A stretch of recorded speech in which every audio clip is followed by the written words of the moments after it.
said, were you ever worried about our education? And she goes, no. After Josh, who's my oldest brother, went to college and he did okay, actually Josh did, I'll tell you in a second. He did okay. I wasn't worried at all. And we were like, Mom, Josh went to college at 15. Like, Josh was a genius. Like, were you not worried about the rest of us? Yeah, Josh went to college. My oldest brother went to college at 15, which was probably a mistake because he didn't really fit in. He talks about it sometimes. He didn't really fit in. And he wrote a book. He wrote a book called Excalibur when he was in his teenage years. And what's a decent book. But yeah, he was like one of those. He's a kid that will take the encyclopedia. He's not a kid. He's my older brother. But he'll take the encyclopedia and read the encyclopedia. Oh, yeah. He's that type of guy. I used to read the dictionary. Right? Yeah, so you read it. I did. I love sitting down and reading the dictionary. Josh is a brainiac. Kevin can relate. I think Kevin and I might bond on that part. Yeah, I was not that kid. I loved it. I'd go to my dad. I was the certificate I'd be like, kid. Dad, I found this new word. And he'd be all excited. Yeah, about this my new mom word. told me to get a certificate instead of going to college, like, a technician's certificate or something. You're not degree out of material, out of love. I'm the hustler type kid, I guess is what you call it. But you're getting to know the host to stay paid a little bit more today. A little bit better. Well, we're going to get to know our guest here a little bit more as well. Her name is Linzee Ciprani. She is a Westchester, Pennsylvania-based realtor, so she's right next door to us. She's local. Maybe about 30 minutes away. Yep. And she's also a broker. She began her career in real estate as the business manager for one of the top real estate agents in Chester County before becoming the office's listing manager. And from there, she set out on her own as an agent, using what she learned to grow her business. And today, she's the CEO and owner of Round Table Real Estate Services, as well as Ciprani Consulting, which works to recruit and train employees for other businesses. Linzee, welcome to the podcast.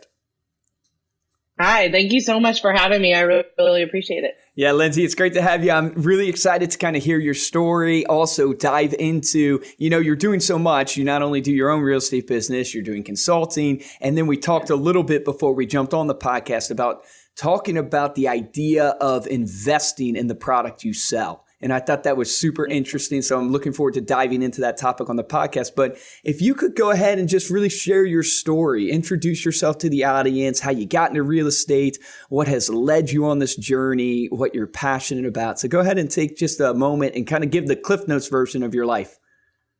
Love it. It was interesting. After college, I kind of did what a lot of other people do, and that's jumped around from job to job a little bit, trying to figure out what in the world I wanted to do. And I had a mentor of mine who was in title insurance and was like, listen, come work here, just answer the phones for a little bit, and we'll just be an intermediate, like a something that you could do for a little bit, and then we'll figure out where you're going to go from there. And so I reconnected with him, went to work there, and before I knew it, I was working in title insurance. And everybody, all of my friends were like, wait, what is title insurance? And I was like, I don't know. It's really great. I don't know, but I'm working there. I'm there. So it was great. So I got to understand real estate from a very different place through that. Parted ways with them and went and worked for a couple different companies. And that same mentor, Matt Fedek, actually came back after me years later and said, hey, I need somebody to run my real estate team. And I was like, I do not want to be in real estate. Like, that is not what I want to do. And at that point, I was working for the Society of Motion Pictures and Television Engineers, which is a ridiculous thing, but we were a nonprofit that helped all of the engineers create all of the movies that you watch and all the cool special effects. Dang, and so cool. I was running that. Cool. Yeah. And came after me, wanted me to run his team. And after a little while, I decided that maybe I would do that. And so went to work for him. We were building processes and procedures. He was already closing around 60 deals a year. Wow. And the goal was to take him to over 200. And so we did that together over the course of probably about 4 years together. We also learned how to sell short sales because it was right in that time when the market crashed, and we had to figure out a way to make money pretty quickly. And so I lived through that with him. And after having my first child, I really started to look at where my gifts were and what I thought that I wanted to do. And I felt like I really wanted to be a leader and to have my own businesses where I could make my own decisions and do everything that I wanted to. So went out on my own in real estate. And really quickly after doing that, I had a lot of people ask me if I would go run their teams. And instead of doing that, I thought, well, I'll hire you somebody and I'll train them and I'll call it Ciprani Consulting. And so before I knew it, I had 2 businesses. Boom. And just like that. Ciprani Consulting was actually, it was great. So Ciprani Consulting actually started to grow faster than my real estate did. And that was because I had stumbled upon a niche within real estate agents, salespeople in general. You guys probably can imagine this. They're not the best at hiring for themselves. Yeah. In fact, they hire themselves to do all the paperwork all the time. So they're hiring other salespeople to do that because that's who they're attracted to. And I kind of fell into this niche of like, hey, there's no real training systems for these admin and salespeople are horrible trainers. And before I knew it, I was hiring and training for most of the top teams all across the country, actually, wow. which has been really cool. That's awesome. So, yep. Yeah. I never thought about it that way. Now, I never thought about it that way, that's one of the downfalls or the mistakes that salespeople or agents would make is trying to hire themselves to do a completely different job, Actually, as she's saying that, I think to myself, I think we make that mistake all the freaking time. I think we do. It's like Steve and I can't help ourselves. Yeah. Like, well, you hire people you're attracted to, and you're attracted to people that are like you. Yeah, so I guess it makes sense. But so are you actually helping to coach them on how to hire? Or are you actually taking over the hiring process, like on the consulting side? In the beginning, I was coaching them because I thought that would be smart, but not very coachable either. I love real estate agents. I am one. And so I can say that with love. But yeah, you know what? They think they know what they're doing. So we ended up creating a system and a process around just to get from them and bringing them in at the very end so that they can still connect with that person and make the hires. So we do the whole thing. Awesome. All right. So you start, you start this consulting business, starts going really well. You're a real estate agent, but walk me through kind of, the years of you kind of growing the real estate business and the consulting, business. How has that played out for you over the last so many years? Yeah, it's been a little bit crazy, right? So the consulting companies started to grow really quickly. At the same exact time, I had closed 16 deals my first year, and then I doubled that the second year and knew really quickly that I needed to gain help in one of those arenas. I started to realize that Ciprani Consulting, like I said, I had stumbled upon this niche, and I decided to jump full throttle into that as much as I could. And so I called up a good friend of mine he was actually one of my first clients in the consulting company and said, hey, I'm looking to figure something out partnership wise for my real estate team. And so I actually partnered with him and took all of my real estate business and gave it to his team. And I became a 30% owner there. Oh, wow. And then my entire job for that company was to be somebody who just recruited talent and then trained the talent, right? Okay. And that was what I was doing anyways for Ciprani. So it made perfect sense for me to kind of partner there. They all started to close my deals and they had great agents there. So that was a good partnership. And then went full force into Ciprani, really trying to build that and grow it. So fast forward a year from that date, the friend that I partnered with got offered an amazing opportunity with a totally different brokerage to run that brokerage to build that out. And it was something that he couldn't walk away from. And so we then had to figure out this team that we had just started building. Honestly, it was a 1 year. This team that we had just started building, we were like, okay, what do we do now? And how do we tell our team that we've just recruited all these people and we're training them and putting all these processes and procedures in place? So we just said, hey, this is what's happening. And that other brokerage, I'm in Westchester. So that other brokerage was out in Conshohocken. Okay. And it was a hike for most of us. So, a lot of the team ended up staying with me and, wanted to start their own team. And so we launched from scratch, which is actually, I think, a big piece to how I have become known in this industry of who I am. And I was able to launch a brand new team. So, he took the website, he took everything that we had created, everything he had branded, went with him And I had to launch within 24 hours, get it fully up and running in a totally new brokerage. We switched, we didn't switch our brand, but we switched our office. And we put all those processes and procedures in place. Yeah. And then within that first year, closed 20 million, which was a big deal. Oh for my us. So goodness. That is incredible. Yeah. That's Roundtable? Is that Roundtable? That's Roundtable. Yep. Okay. And we actually named it Roundtable. So after like King Arthur, so that everybody has a say in it. It's not just my That's name. Awesome. And kind of created that thing so that my name wouldn't be there, and so that everybody else can, deal with their own clients and handle all of that. How many agents are on the team? Yeah. So now we have 7 agents. Okay. We're getting ready to add an 8th, and we have an ISA and then 2 admin. Okay. All right. So it's a big team. Buyers agents, or are they all both buyers and listings agents? So I am a hybrid, of course. So I have a number of people that just do buyers, and then I have a number of people that just do listings, and then everybody else I call a general agent. They're allowed to do both. But we kind of run it so that, all of my business and then a lot of the ISA's business will go to the lead buyer specialist and the lead listing specialist, so that they just keep going and going and going and closing, and then they generate more leads for the general agents to convert and do business. So many routes, obviously, we could go down, because I'm curious, like, how do you structure your ISA? How do you go about with your team? I'm sure you have gone some up and downs with, like we all do when we're trying to figure that out. But I'm curious, because you come from this operational kind of perspective with the consulting side. Like you keep talking about, I've heard you say multiple times, these procedures and implementing these.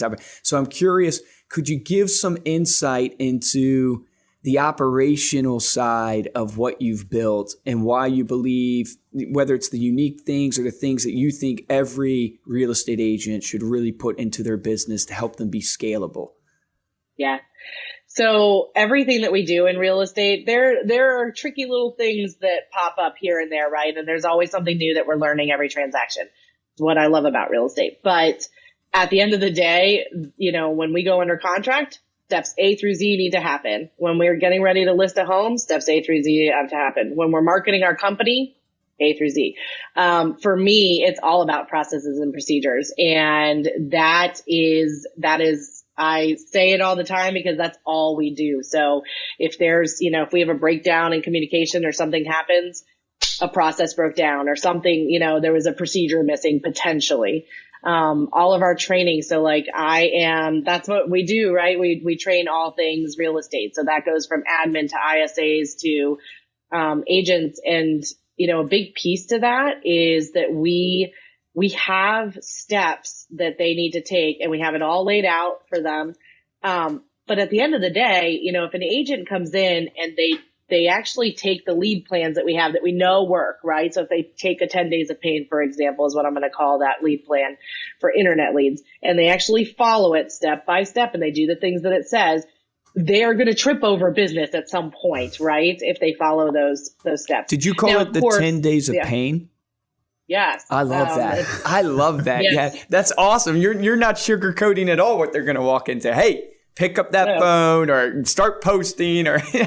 Yeah. It's painful for the agent. It's painful for the potential client as well, the lead, right? We're going to text, email, and call every single day, and probably Facebook stalk them as well. So yes. Yeah. So if they go through all those things, right? At some point they're going to convert something because they're going to get better and better on the phone. They're going to get better with their scripts and they're going to convert. So for me, that's what I live and breathe. And that's what we put in place for all of the teams that we work with. So, we've worked with teams that close 800 deals a year. We've worked with, people that close 30, and it's just a matter of putting all the different things in place. And we have 3 and 6 month training schedules that go along with that. And I believe within 3 months or 6 months, we can pretty much get a company up and running and get them profitable. That's impressive. Something that's, I think, a golden nugget that you have basically laid out for people. I always told people when I was talking to them, it's like my uncle's a pilot and, he's actually a partner in business with me here. And every time he gets in the plane, It's interesting watching how he goes about the takeoff, because it's the flight checklist and it is every switch. He talks and he's talking out loud and he's walking through the procedure. It's no different. Like, I loved how you said, hey, when you get a listing, what's the listing flight checklist? Like, what is that A to Z? And I think the golden nugget really is, everybody should be asking themselves that's listening to this right now, do you have those checklists? And if you don't, you're inflicting so much pain on yourself, because you're wondering, did I take care of that? Did I not take care of that? There's always nagging. Yeah. Did I do that one thing? Yeah, because think about when you're taking off. Do you want to be thinking, or when you're landing, do you want to be thinking, do I have my landing gear down? Right. No. It needs to be just a freaking procedure that you're walking through. Yeah. And that's the key to scalability. But the problem, and tell me what you think about this, I think the problem for people is they think that's really simple. They see that as mundane. Yeah, they see it as like, oh, I don't need it. I know that when I get a listing, I'm going to have to put the yard, sign in the yard. But even doing got listing, sign in yard, like doing every little step to make sure I don't miss a single thing in my plan, whatever that plan is to do it, I think is key. Do you create those for people, or is it tailored to the specific company? Or is it pretty much the same that you found if you just run this checklist, you'll be successful? Yeah, we have templates that if they just run those and use them, they'll be successful. But we also, we're consulting through that process, right? So we do a video session every single week with these people, and we'll listen to what they're really doing in the business, and then take our checklist, walk them through like, hey, these are the templates that we need you to have, and these are what you need to use. But listen, let's make them about your agent, or, let's make them about your team. And so we kind of start to structure that together. And then once that's done, then that person, whoever we're on with, whether it's an ISA or an admin, then they have to take that extra step and go meet with the lead agent and just say, hey, does this work? Most of the time they don't have anything, right? And so they're looking at every single file every single time, saying that exact thing. Like, did I do this? Did I not? I can't tell you how many homes that I would be, on the buyer side, and like, we'd get there for the final walkthrough and all the staging was still there. And I was like, oh, well, you're going to pay a lot more money to rush the staging out. Yeah, you're so stressed, and you're so stressed. That's when your business is running you. You're not running your business. So I think that's one of the first golden nuggets is you got to get those checklists.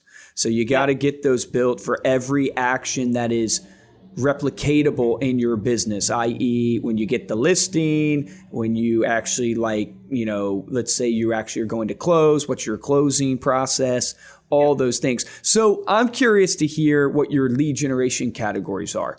And I call them, just so you understand, like I classify open houses as a category of lead generation, or farming as a category of lead generation. When you look at your businesses or the businesses you're consulting with, what are some of the common lead generation categories that you see them doing that is, really driving you? Like you said, you guys did 20 million, which is extremely impressive.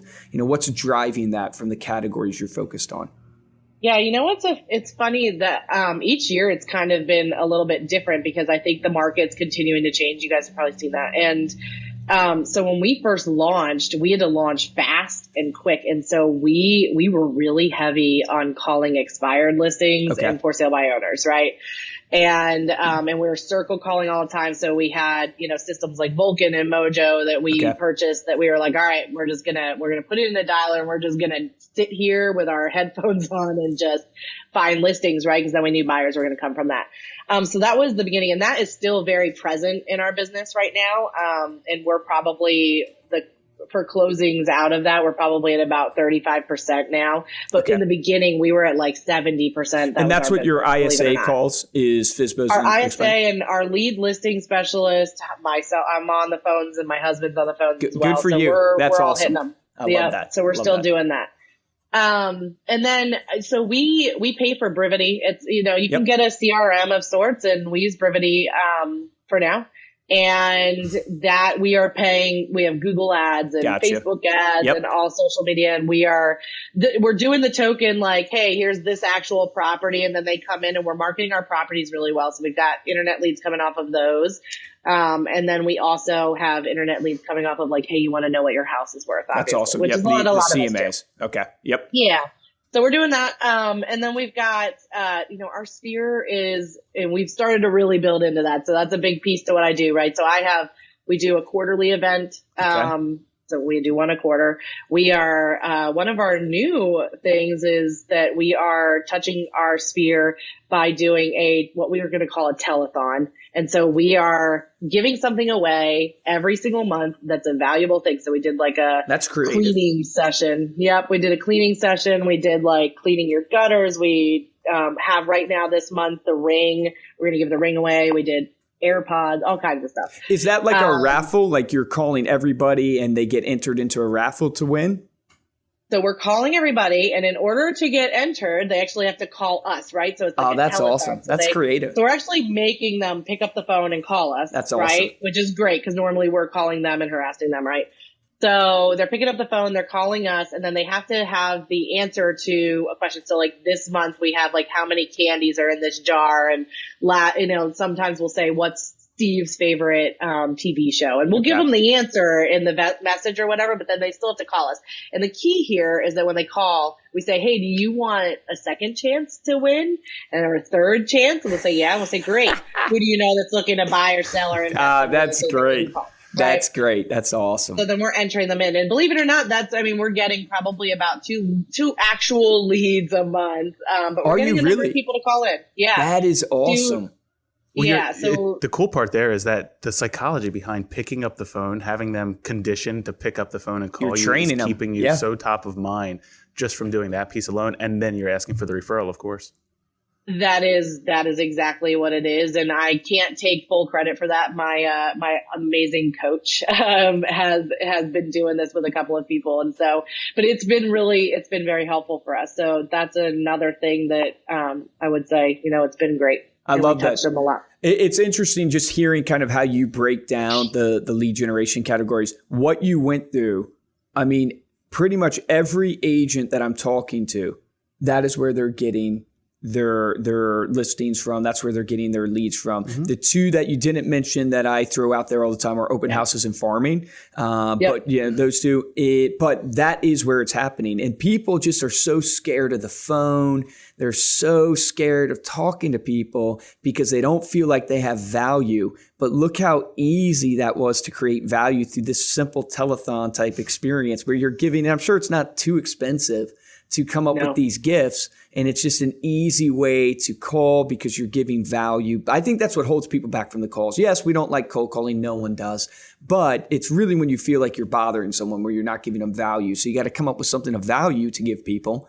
And that's going to make the experience so much better. Okay. So I want to, switch gears a little bit because you talked about something very interesting before we jumped on the podcast. And you made the statement that you said, we as real estate agents basically don't invest in the product we sell. And I thought that was really interesting. And I want to hear what you're doing for your agents and talk about what you are really passionate about and getting agents to realize, hey, to build real wealth, you need to be investing in the product you sell. So could you kind of give us and elaborate your insight in there and what you're talking about? Absolutely. Yeah, I think for years, and it's funny, I've been in real estate now for 10 years and I've only just become an investor myself for the last couple of years. And I think that at the end of the day, we get so stuck in this, okay, I'm running a business and I'm creating a business that we forget to invest in what we're selling. Right.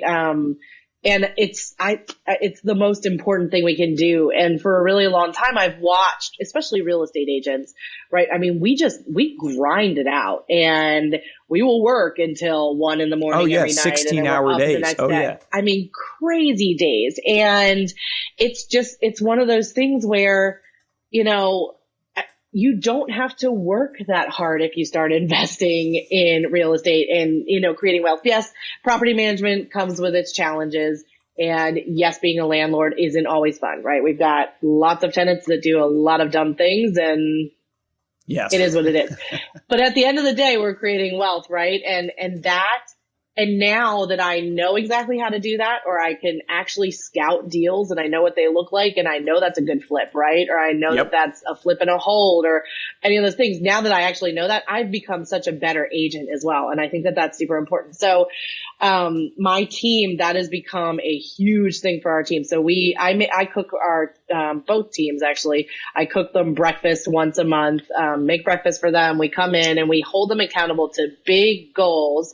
And it's one at a time that we're working through. And there's lots of other goals that we do, and we meet with them weekly, but this once a month, they have to choose one thing. And we will always look at an investing goal, a personal goal, whether it's losing weight or whatever it is. And then like what we call the big hairy goal. So something you might not want to really share with a million people, but like it's a thing and you want to do it. And so we're going to talk about it. Yeah, it's been really cool. And the investing part has been the biggest thing in both teams, actually. So like I have a 24-year-old that's buying her first home on Friday. And it's a cute little home, but she would have never done that if we weren't talking about that actively and really pushing for them to build wealth. And you could build wealth without having investment properties, right? You could just buy your first home at 24 and then be able to keep that as a rental if you want, or, buy a duplex. So we've become really passionate about it. And I think it's a big deal, especially if you're in real estate. It's something that you've got to teach your team. And then, it made us better agents too, right? I actually agree with you 100%. One of the things that I shared that we were just on a vacation with my family. One of my brothers is a real estate agent. Most of the audience realizes that because they listen to this. I talk about him all the time. Yeah. But I tell them all the time, the game you are in is the investment game. Your residential real estate business, your commercial real estate business is literally to feed a portfolio for you. And so we have investment properties and there's flips that he's doing and everything like that because of what you stated. I guarantee you every agent on this feels overworked, not from the perspective they don't love what they do, but it is a grind. I mean, you are at the beck and call of your clients are always trying to get a hold of you, which I also would encourage people tangentially set boundaries. It's very critical in this industry. You got to set boundaries with your clients, and because they'll actually appreciate that too, and they'll see you more as a professional, but you're grinding it out. And what I hate to see is the burnout of agents and then all this sweat equity that they put in, that they don't get the long-term payoff, and the deals are there. You have first access to the deals. There's an abundance of deals. I tell my brother this all the time. One of the leads he calls are absentee owners. So so absentee owners, you guys can buy lists that of people who own homes that basically they don't live in.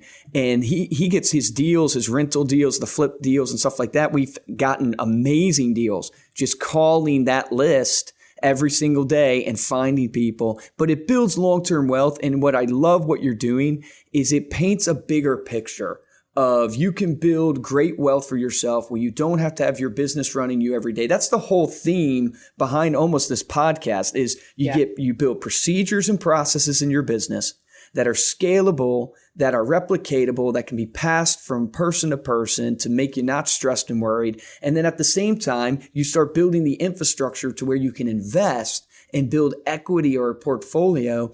And you have 5 rentals. Imagine 5 rentals, giving each rental, even giving a cash flow of $500 a month in 15 years, 30 years, if you have to do a 30-year mortgage or whatever, but 15 years, you got to pay it off, and you got 5 rentals giving you $500 a month. Mm-hmm. And it's very, very possible.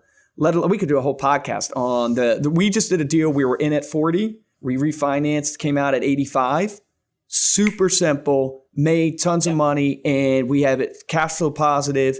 And in 15 years, it's paid off. And it's like, there's so many ways you can make money in that. There's a great guy, Andy Dane Carter. I don't know if are you familiar with Andy Dane Carter? You ever heard of him?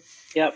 He has this book called 100 Doors that he talks about. And that's the whole concept. So we did a podcast with him. He was one of the first people we interviewed. Yeah. So you guys should go check out that podcast. But this guy is a beast when it comes to building that wealth. So I absolutely love that.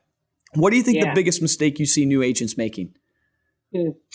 Gosh, I think, there's so many. Probably, I'm going to say what you just said, really, and not to be a broken record, but not setting boundaries. I think that's the biggest thing, right? So we always say that you teach your clients how to treat you, right? You teach people how to treat you. That's a great saying. Yeah. And that is it's a real thing. Like if I'm going to answer my phone at 8 o'clock and 9 o'clock, if I'm going to negotiate a deal at 9 o'clock at night, I better be very aware that we're all tired and annoyed from the day. We're probably not going to make the best decision, and we're definitely not going to make the decision we would make in the morning, right? Yep. I just think that there's so much like, oh my God, I got to do all these things, and everything feels like an emergency. It's just not. And, even if we've got multiple offers on deals, like it's okay to say, hey, there's multiple offers, but we don't have to have ours until tomorrow at 12. So let's wake up in the morning. Let's talk first thing when we're fresh and ready to have that conversation. Talk to you at 8, right? I freaking love that. It's confidence that displays competence that actually builds trust. And that's what so many, when you actually give in, this is what people don't understand. They think they're rude. No. You're actually putting the position of your client in an authority position, which actually stresses them out.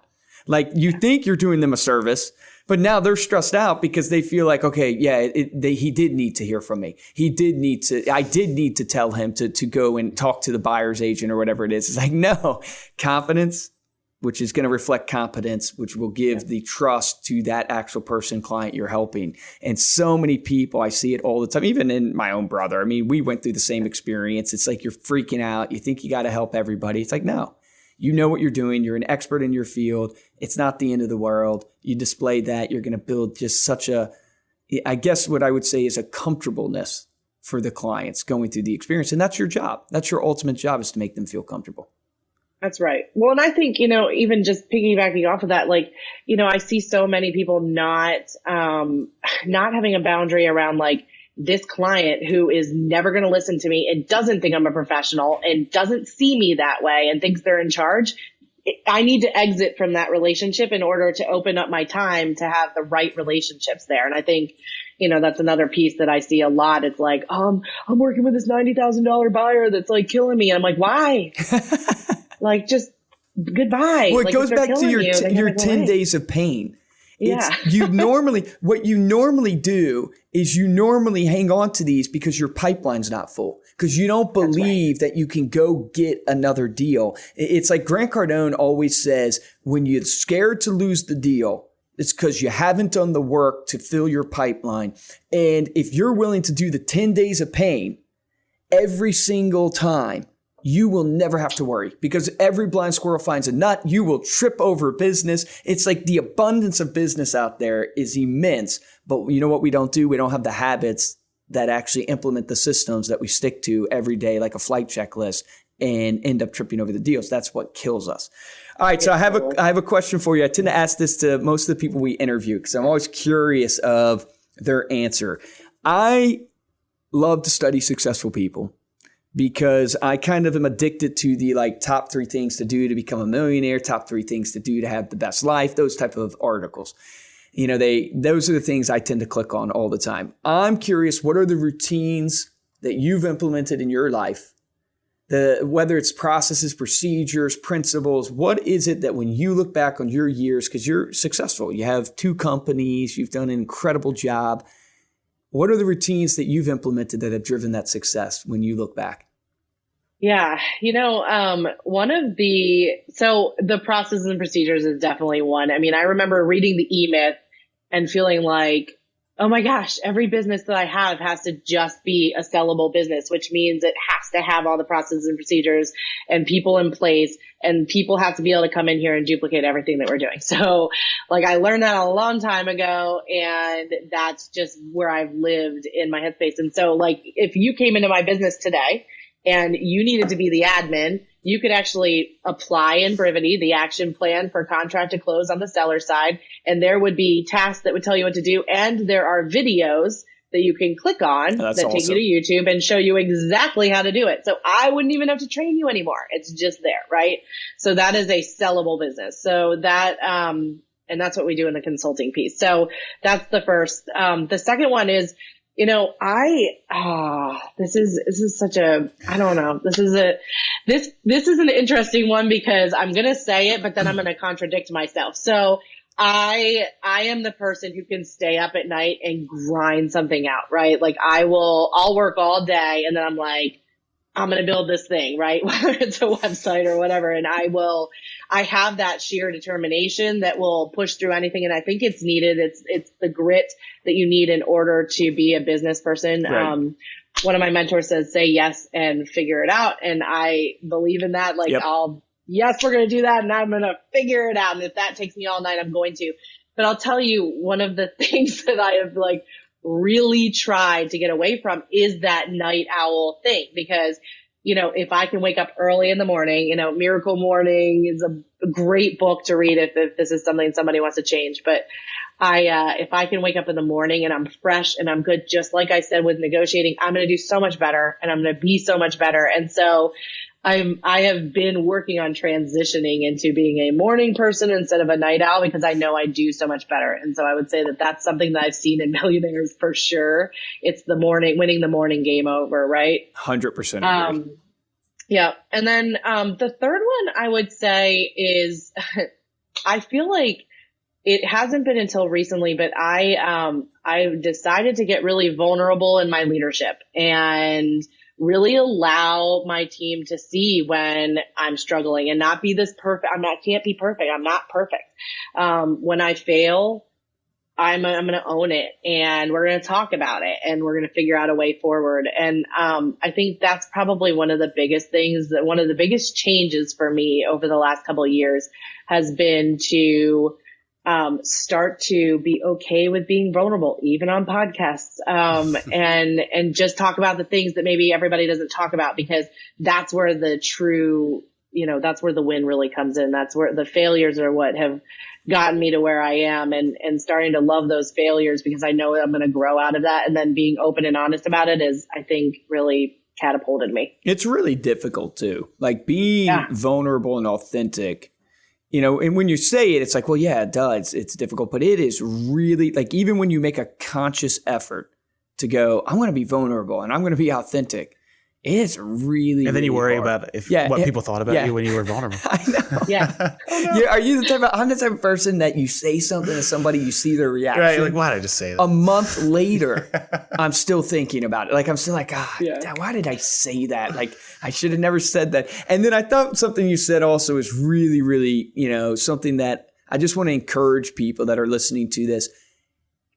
Choosing your happiness is something that's kind of what I heard in your second, you know, not staying up late and not being that out or night owl or whatever. It's like choosing your happiness is really hard, and it's a balance because you do have to grind it out in entrepreneurship. You do have to be disciplined like nobody else. Work harder. If you want to be in the 1%, do you have the 1% level of work ethic? Like, are you in the 1%, you know, level in the world? But you also have to be willing to be selfish. And that's an art I'm learning right now of like, you can't help other people if you're not in a state that can help. And you have to first make sure you've taken care of yourself, not in necessarily an egotistical or selfish way, as much as it is a making sure that you have abundance in your spirit and your life and your energy to be able to help people. So I absolutely love that. I think that's great, great advice. Yeah, and that's something I actually, so I'm going to say released 40 pounds instead of lost 40 pounds recently. And that was a big piece to that, right? Like I was staying up all night, grinding it out, eating food to stay awake, like, and gaining weight to like build my businesses. That doesn't help anybody. And it honestly. And it made you miserable. It made me miserable. Yep. I mean, my body was like a total mess, and I've had to transform in that way too. And I think that's been a big thing too for my team to kind of watch me go, okay, I'm going to take a hold of this and fix this. Because I'm a leader. Like I need to show up like a leader.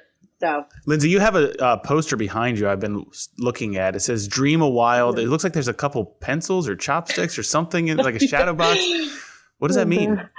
They're arrows. Yeah. So if anybody's ever, I can't tell you guys what you do with them because then that ruins it. But if anybody ever wants to master the money game, I did the Millionaire Mind Intensive a few years ago. Okay. And it really teaches you, teaches you to set up like 6 bank accounts and how to like take your money, and teaches you how to invest in all those things. And there was, a thing that you had to do. So I can tell you, I just went to Tony Robbins UPW and learned how to walk on fire, right? Awesome. And that's a similar thing with arrows, but they tell you not to talk about it. That is so you have to go. awesome. I love it. That's suspense. That, ladies and gentlemen, is a teaser in marketing. That is a teaser right there. Great. Lindsay, thank you so much for being here. Yeah. Thanks for being on the podcast. If you'll see this in the notes, but Lindsay's name is spelled Linzee Ciprani. So if you're looking her up, following her on social media, you can spell it that way. How can people connect with you before we close? Yeah, you know what? Facebook's a easy one. Through there if you find me there, but even just going to Ciprani's website probably, which is www.ciprani consulting.com. My information's there, and we'll be able to hang out with you, or roundtable realestateservices.com. So one of those two. Awesome. Well, thank you again. Thank you so much for listening. If you liked what you heard today here on Stay Paid, please head over to iTunes, give us a 5-star rating. Make sure to leave a comment and also tell someone else about the podcast today. You can find our podcast in video, including this one, and you can see the poster that she's not allowed to tell us about in the background in the video. On staypaidpodcast.com. All of our episodes, all of our videos are hosted there at staypaidpodcast.com. You can also get hold of me or Luke. We are on Instagram at staypaidpodcast, or you can find Luke at Luke Acree. Yes, you can. And myself at Josh Stike. And of course, you can check out ReminderMedia on social media. We're at ReminderMedia on Facebook, Instagram, Twitter, LinkedIn, and Pinterest. For this episode of Stay Paid, I'm Joshua Stike. And I'm Luke Acree, guys. And the action item from this podcast that I want you to implement, because I think it will really, really enhance not only your business, but I think it will free you. I think, we're all after this life of freedom where our business doesn't run us and we actually get to run our business, is implementing these A to Z checklist for every action that you have in your business. So you start at, lead generation. And what's your checklist for lead generation? Like you heard her talk about 10 days of pain. Like you have to walk through this checklist of 10 days of pain, do these things, and you'll stumble across business. Like that type of idea. What's your checklist that you do every single day? Is it hitting the phones from 9 to 11? Write those down. Do that for every part of your business that is happening on a repetition. That will free you.